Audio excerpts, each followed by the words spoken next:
السلام علیکم ویورز، خوش آمدید۔ اس امید کے ساتھ کہ آپ لوگ خیریت سے ہوں گے، آج ہم بات کریں گے ڈرامہ کہیں دیپ جلے کی ایپیسوڈ لاسٹ کے بارے میں، جس کا پرومو نشر کر دیا گیا ہے، جس میں آپ دیکھنے والے ہیں کہ ذیشان، جس کی زندگی دکھوں کے سائے تلے آ گئی ہے، وہ گھر چھوڑ کے چلا گیا ہے اور فون کر کے اپنی والدہ سے کہتا ہے کہ جوان اولاد کے غم سے بڑا غم ماں کی زندگی میں پیدا نہیں ہو سکتا۔ میں تلافی ازالہ کرنے جا رہا ہوں، ہو سکے تو مجھے معاف کر دیجیے گا۔ تو دوسری طرف ردا نے بھی ذیشان کو خواب میں دیکھا اور اسی پریشانی میں وہ اٹھ کر بیٹھ گئی۔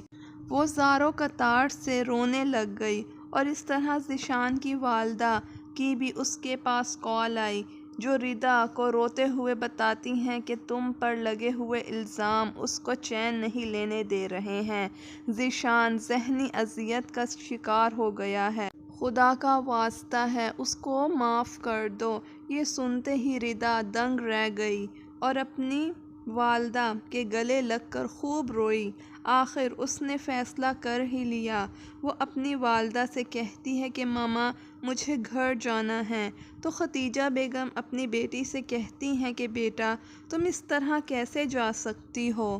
تو ردا جذباتی ہو کر اپنی والدہ سے کہتی ہے، میں جانتی ہوں کہ ذیشان تکلیف میں ہے، میں نے خواب میں دیکھا ہے اور ماں جی نے بھی بتایا ہے مجھے۔ خواب دیکھ کر ردا کی پریشانی میں مزید اضافہ ہو گیا ہے۔ وہ اسی پریشانی میں عاصم کو لے کر وہاں سے نکلی۔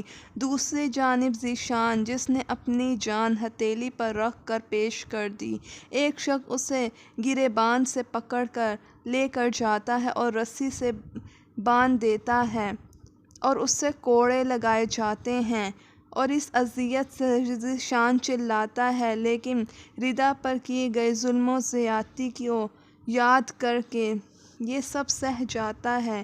اتنے میں ذیشان بے ہوش ہو جائے گا۔ دوسری طرف ردا، جو ذیشان کے گھر آ رہی ہے، دوران سفر اس کے پاس ایک شخص کی کال آئی، جو کہتا ہے کہ بی بی، تیرا شوہر آیا ہے میرے پاس مرنے کے لیے۔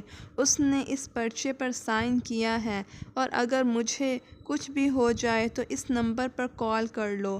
یہ سنتے ہی ردا کے اوزان ختم ہو جاتے ہیں۔